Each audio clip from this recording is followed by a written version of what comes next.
over the years, I've collected some things from the late 1800s. Since you can learn a lot from the past, I thought that I would show you some of the things that I've collected. Now, this was a period when people were largely self-sufficient, and yet there were still things that they bought. I guess they either couldn't do it for themselves, or maybe it wasn't practical to make these things for themselves. But when you look at this from a prepper's perspective, it could probably be very helpful. That's why I'm making this video. And I apologize for the quality of the video. I have this cabinet in a dark corner so that the sunlight won't fade these things. And I had to deal with a lot of glare issues and such, so it's going to be kind of hard to see. Now, there was a method to my collecting madness here. I collected Victorian trade cards, and if you've never heard of those, they were little cards that companies would give away advertising their products. And people would collect them and put them in scrapbooks and put them on display for everybody to see. And it was when they first figured out how to print in color, so people were really fascinated with these things. They're a lot like baseball cards from the late 1800s. Then once I had the card, I had to have the product that it advertised. So you can see I spent a lot of time on eBay. But anyways, I have at least the packaging for a lot of these products. One thing that amazes me about these cards is how bright the colors still are. They haven't faded. A lot of these cards are 130 years old or more, and you know, when they did things back then, they got it right, and they got it right the first time. That's just totally amazing. Okay, on with the show. Here I have a can of varnish. I don't know anybody that can make their own paint. Next to that is a little tin that held peanut butter. I don't think anybody knows exactly what was in this tin, but it's really cute. There's little pigs on each of the fingers, and it's based on the nursery rhyme, this little pig went to the market, this little pig stayed home. They think that they sold marshmallows in these tins. Next to that is a can of baking powder. And that's probably my oldest baking powder can, and it was huge. It's about the size of a number 10 can. This was an infant food. I assume it was like baby formula. This can held cocoa. It was widely advertised, and given the frequency I've seen these cans, they apparently bought a lot of cocoa. This can held petroleum jelly, like Vaseline. I think they used a lot of that to cover cuts and things. The next can held talcum powder. They used that a lot because of the sweat. They didn't have air conditioning back then. And that can still holds talcum powder, and it is the finest powder I have ever felt in my life. It's like silk. It makes today's baby powder feel like sand in comparison. The next two cans also held infant food, which I assume was baby formula. This is a medicine bottle. Medicines were widely advertised back then, and people bought it up. They bought medicines like crazy. These bottles are very easy to come by. And keep in mind, these people grew their food organically, and they ate organically. You know, as much as we would like to think so, organics is not a cure-all. People have been sick from the beginning of time. One thing that I noticed that they must have had a problem with was constipation, so you might want to keep that in mind. This is a baking powder, another medicine, some little rubber boots they gave away at the World's Fair. They would buy rubber boots. Here's another medicine. This is a bottle of cologne. You know, if you're sweaty and can't take a bath very often, you get pretty stinky, so they would mask it with cologne. Here's a box of starch. Now, even I remember the days when everything had to be ironed. I think my mother cried when they invented polyester. Here's some more medicine and cologne. Some old eyeglasses. You might want to think about an extra pair of glasses.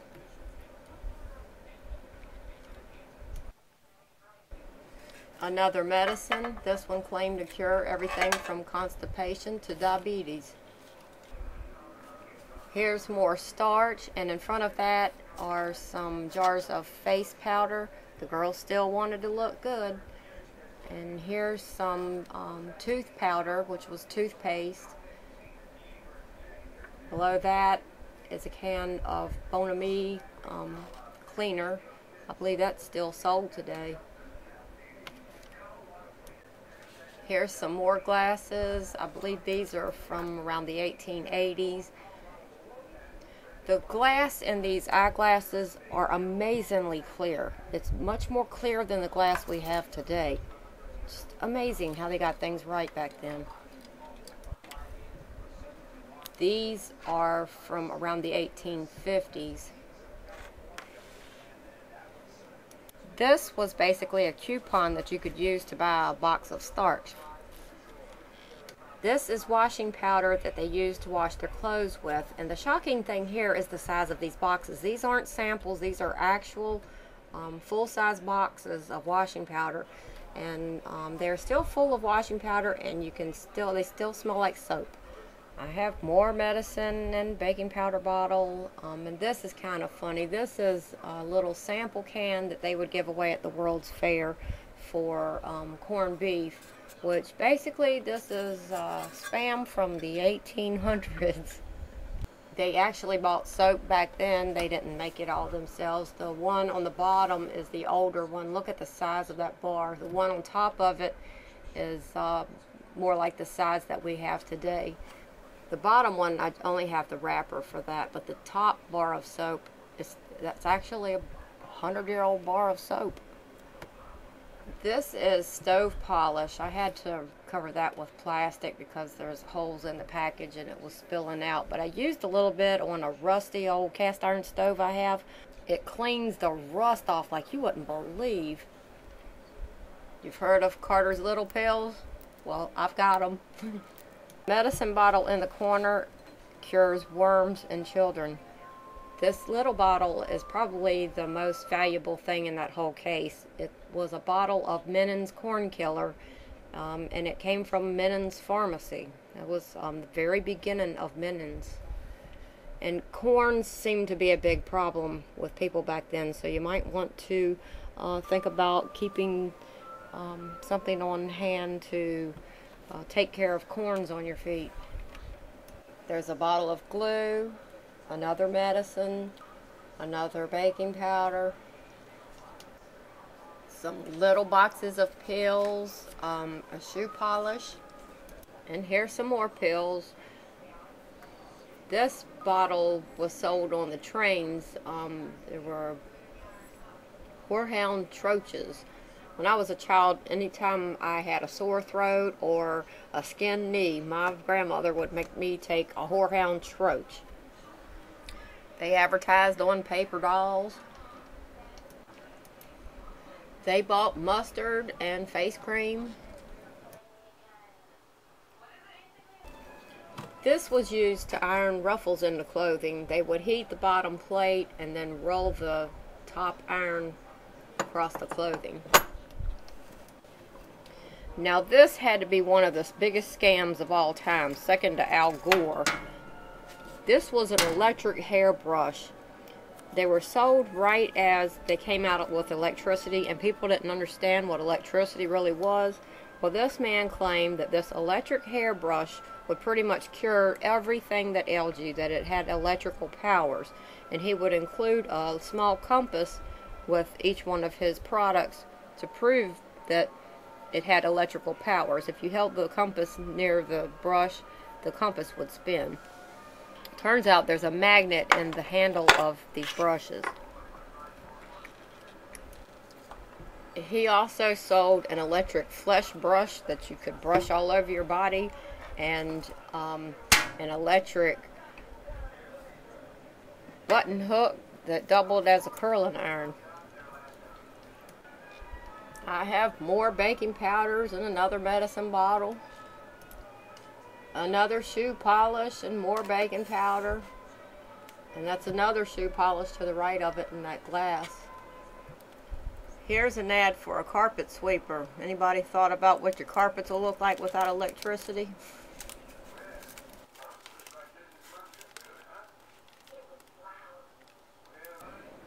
Here's a donut cutter. I have another one that's a biscuit cutter. These were made by Rumford Baking Powder. I think they just recently went out of business. Here's another little medicine tin. Man said he found it on a Civil War battlefield. That was a bottle of shampoo. This was a baby bottle. Bottles were different back then. They didn't put the nipple directly on the bottle. They put a cork in it and then ran a tube down into the bottle. And then the tube had the nipple attached at the top.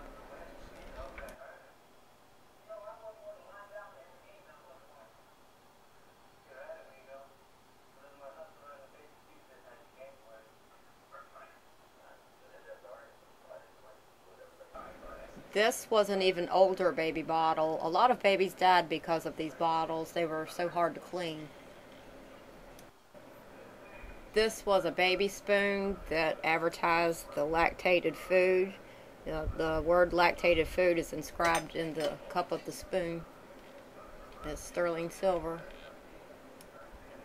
I've stocked up on extra silverware in case I end up with a bunch of extra mouths around here. Here's some yeast powder. Here's some more medicine bottles. This grape salt was for constipation. Here's a bottle of medicine. Still has the medicine in it. Kind of scary stuff, huh? So that's some of the things that they bought back in the late 1800s when they were self-sufficient. I hope it gave you some ideas of what you need to stock up on, and I hope it wasn't a waste of your time. Hope it helps.